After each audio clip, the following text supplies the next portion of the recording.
So welcome everybody. I'm going to walk you through a couple definitions at the top of this handout. You don't need to write all of this down right now. I'm going to walk you through it, kind of definition by definition. And I think we talked about the first thing last class, which is this definition of a trial.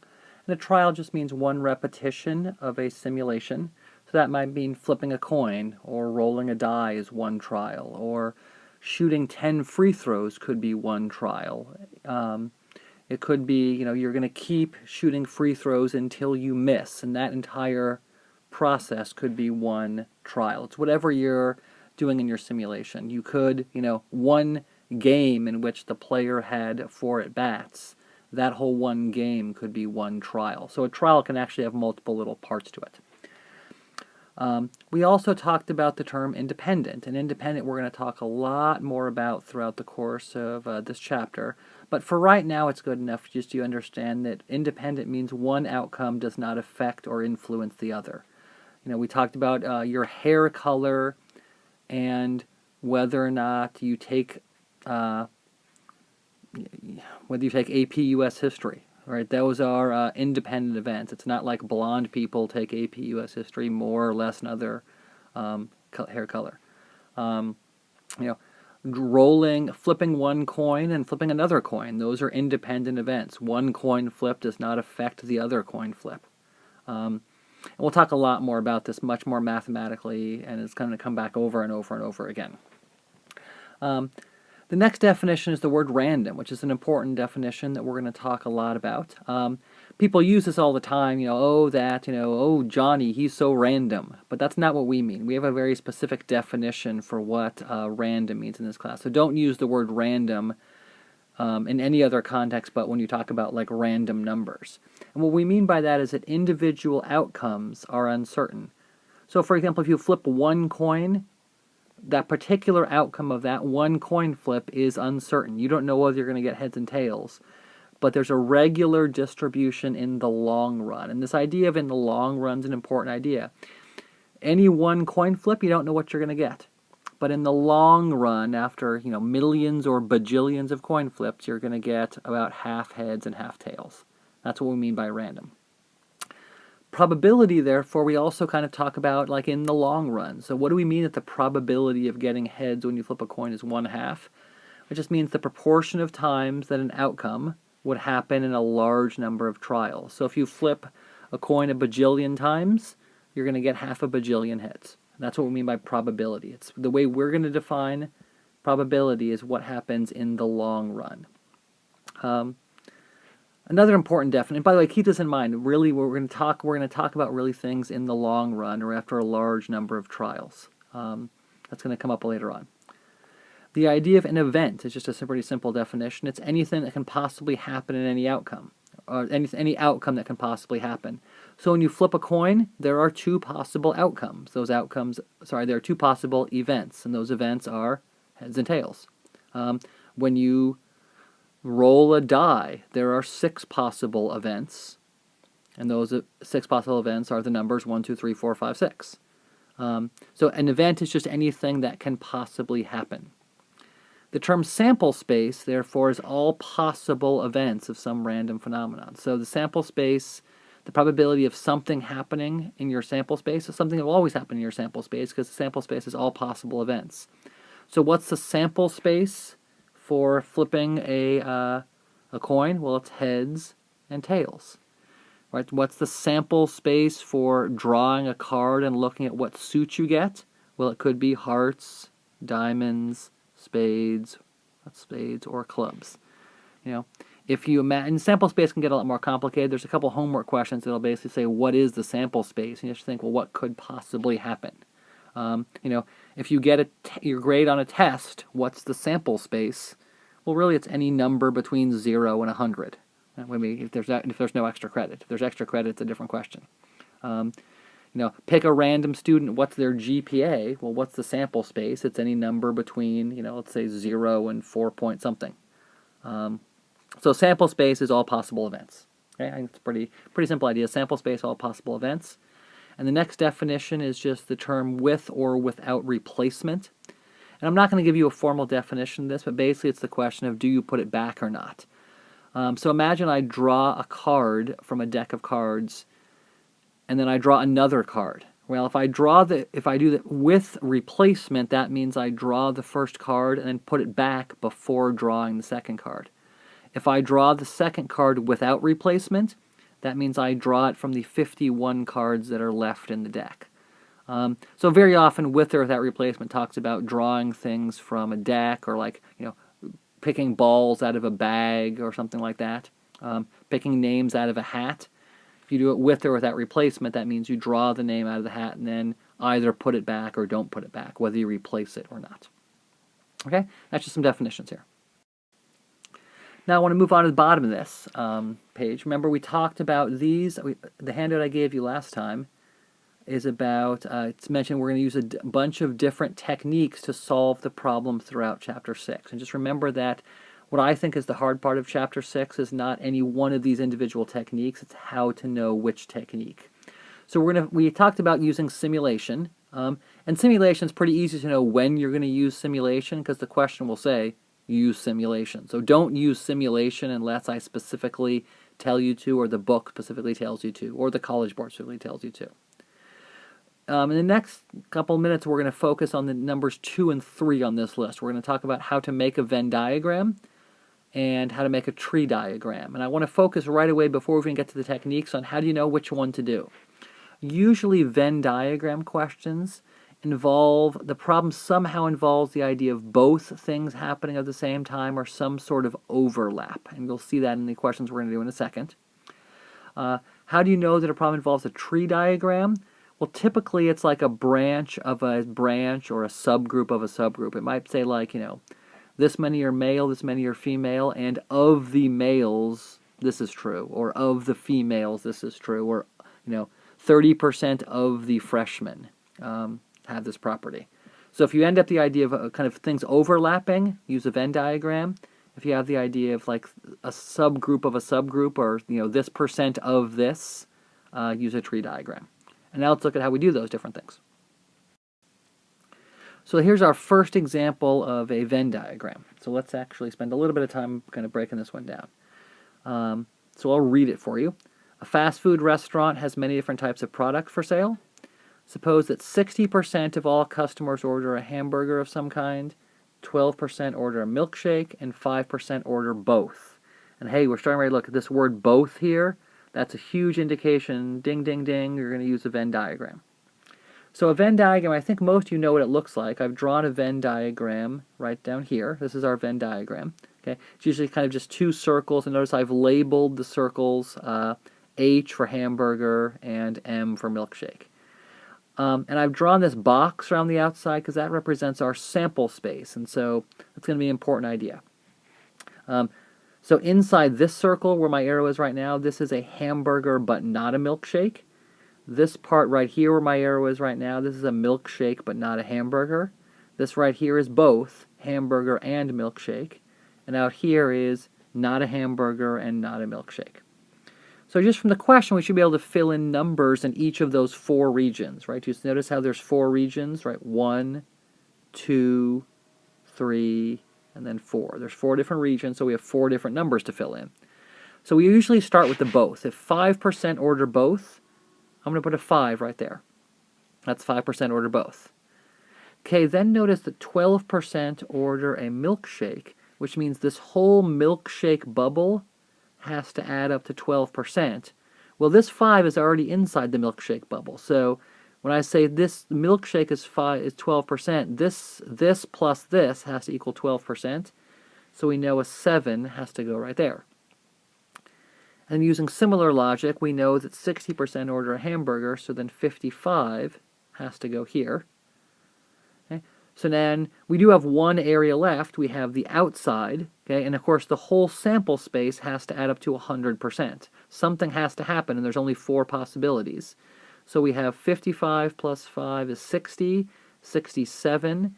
And I think if you do 100% minus 67%, don't you end up with 33%? And then we put that number out there. That a lot of times people forget about that number. Don't forget about that number. So now let's read part A. Part A says, what's the probability he orders neither a hamburger nor a milkshake? Well, that's this area right down here, and that's our 33%. And again, just kind of on like last class, we don't really care whether it's 0.33 or 33%. Just either one's fine. I think eventually we're going to get to decimals. But for right now, percents are fine. Okay? Part B is kind of tricky. If a customer is randomly selected, what is the probability that he ordered a milkshake given that he did not order a hamburger? So this is a very difficult question. Let's kind of focus on this one a little bit. Okay, given that he did not order a hamburger, where are the people who did not order a hamburger? Or what percent of people, if you will, did not order a hamburger? Well, isn't it this 7 and this 33% did not order a hamburger? Everybody else ordered a hamburger, but those two numbers I circled. So we're going to do a fraction and put that number on the bottom, which is 7 plus 33 is 40. 40% of people did not order a hamburger. Okay? So of those 40%, where are the people that ordered a milkshake? Well, you may say that 12% of people ordered a milkshake, but that 12% includes this 5% and this 7%. All we really care about is of the 40% of these two numbers who ordered a milkshake. Well, which number is that? That's the 7. So 7 goes on top here, right? So 7% of the 40% of people ordered a milkshake. And if you do this division, you get about 17.5%, and that's the answer to part B. Okay? So how do we look at that? The given that the number ends up going on the bottom, and then you figure out what percent of that group goes on top. Okay? Part C, I'm not going to spend a lot of time on right now, but the question is, are the events ordered a hamburger and ordered a milkshake independent? That means, does one outcome influence the other? Well, if you knew that someone ordered a hamburger, would it change the probability of them ordering a milkshake? The answer is probably yes. So therefore, these two events are not independent, and I'm going to say the answer is no. And for right now, where it says briefly explained, let's not worry about that. We're going to do some more math. Trust me later on about independence in great detail. Let's look at example 2, and actually, to be honest, we're not going to do example 2, because I probably should not have put this on the handout right now, because this actually is not a Venn diagram question. Okay? How do you know it's a Venn diagram question? You're looking for the word both, or the idea of an overlap. When you read this, when you read what I wrote up here, what am I doing here? When you read all of this up here, nowhere does it say the word both, or even suggest the idea of both or an overlap. In fact, if you read part A is asking you about what would both be. That's an indication that actually a Venn diagram would be the wrong choice for this problem, so I should not have put it here. Okay, let's not do it as a Venn diagram question. We're going to come back to it later on. So this example we can certainly do as a Venn diagram question. This is a good Venn diagram question. It's example number 3.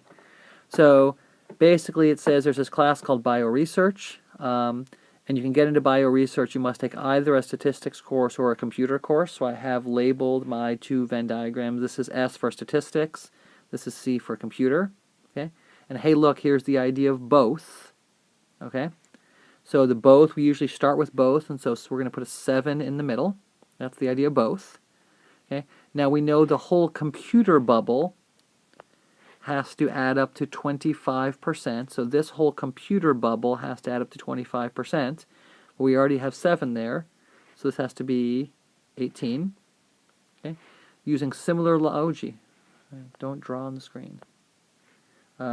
Using, well, it's going to stay there because I can't forget to erase this.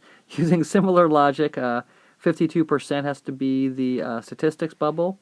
So I think we already have 7 there, so 45 goes right here. Okay. Then if you add those up, this ends up being 52, 18 is 60. If you do the math, I think we end up with a 40 out here, don't we? 52, no, we actually end up with 30. 30 out here. I did the math wrong. There we go. Right, is that right? 45 plus 7 plus 18. Yep, 30. So part A says what percent are ineligible for this bioresearch class? Well, in order to be in bioresearch, you must have taken either statistics or computer. So you can be here, here, or here, but you can't be here. So what percent of people are ineligible for it? Well, you're ineligible if you're outside on either of these bubbles. So that's down here. So the answer to part A is 30%. 30% of people are ineligible because they have not taken either course. Part B is another one of these kind of like trickier questions. What is the probability that a junior who has taken a computer course? So let's stop there and think about a fraction. And on the bottom is all people who have taken a computer course, right? Well, where are the people who have taken a computer course? It's everybody inside this bubble right here. And that bubble is 25. And of all the people inside that bubble, what percent have taken a statistics course? That's what the question's asking us. Well, a whole bunch of people have taken a statistics course, but inside this bubble, the only people who have taken a statistics course are these people right here, this 7%. So I'm going to put a 7 on top. And it turns out 7 over 25 ends up being 28%. Okay, tricky question. Okay, we'll get a lot of practice with these kind of Venn diagram questions that end up being fraction problems. Okay, so now we've done a couple Venn diagram questions. Let's move on to learn how to do a tree diagram. And again, a tree diagram usually does not have the word both or the idea of an overlap. It's the idea of a subgroup of a subgroup or a branch of a branch or something like that. So here's a question. This is a typical typical tree diagram question. 60% of students ride the bus to school. Of those who ride the bus, 75% play sports. So focus on that question right there. This 75% is like a subgroup of a subgroup, right? This is basically saying of the group of people who ride the bus, 75% play sports. And only 40% of those who do not ride the bus play sports. So I've drawn the beginnings of a tree diagram here. Let me kind of explain my notation. This B stands for bus, rides the bus. This B with a little C here, this stands for B complement. And complement is a fancy word for not. So B complement means people who, bus complement means people who do not ride the bus. This is a fancy way of saying not bus. If you wanted to write not bus here, that'd be fine. But our book uses this complement notation. So this means bus complement or not bus. So now what we do is we decide to take the numbers up here and try to write them in on some of the branches. What percent of people ride the bus? It says 60% there, right? So we're going to put 0.6 right there. And of course, if 60% of people ride the bus, then 40% of people are the bus complement group. That means they don't ride the bus. Okay? Now, of those who ride the bus, 75% play sports. So I've done the similar thing out here where this S means sports. This S with a little superscript C means sports complement or not sports. And I've done the same thing down here. So this 75% is going to go right here. 0.75, it's exactly what this branch means. Of those who ride the bus, 75% play sports. And of those, therefore, this branch, the branches have to add up to 100% for each kind of little group there. So that's going to be 25%. And then of those who do not ride the bus, well, those who do not ride the bus are the bus complement group. Of them, 40% play sports, and therefore these have to add to 100%, so 0.6 is going to go here. So for a tree diagram, you just write a number on each branch. Then, once you've done that, the last step is to basically multiply through, if you will. So we're going to basically multiply 0.6 times 0.75, and that's going to get us 0.45 ends up going out here. I got that 0.45 by doing this number times this number. Kind of follow the path along, and you do multiplication and end up here. So then this is going to be I need my pen. This is going to be 0.15. I multiplied all the way through. I got 0.6 times 0.25 gets 0.15. Then let's do all the multiplication. 0.4 times 0.4 ends up 0.16. And then 0.4 times 0.6 ends up being 0.24. Hopefully you see how I got those numbers. Right? This times this gets me this. And this times this gets me this. Okay? Now, part A of this question says, what percent of people play sports?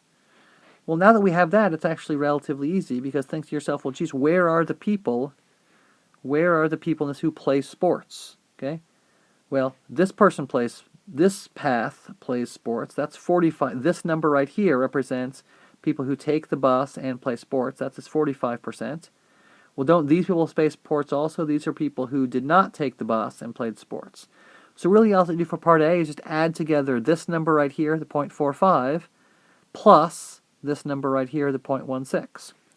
So I'll write down 0.45 plus 0.16 is going to get 0.61. Okay, not too bad. Part B says, what percent of students play sports but do not ride the bus? Well, geez, where are those people? The people who play sports and don't ride the bus. Play sports is here, don't ride the bus is here. So isn't that this group right here is the people who play sports but don't ride the bus? So our answer to part B is literally just 0.16. And part C is another kind of fractional question, right? It's saying, given that a student plays sports, well, what's the probability that a student plays sports? Where are the students who play sports? Well, we found that in part A is the 0.45 plus the 0.16. So on the bottom of this fraction is all those who play sports, and that's 0.61. And what's the probability that they do not ride the bus? Well, of those 61%, what people don't ride the bus? Like that 61% came from adding this and this. And these people don't ride the bus, and these people do ride the bus. So on top of the fraction is going to be 0.16. And then you can just do a little bit of division. 16 divided by 61. I get about 0.2622. I'm going to stop the video right there because there's a couple more examples, but now I should be back to kind of work through those examples with you. Okay, thanks a lot.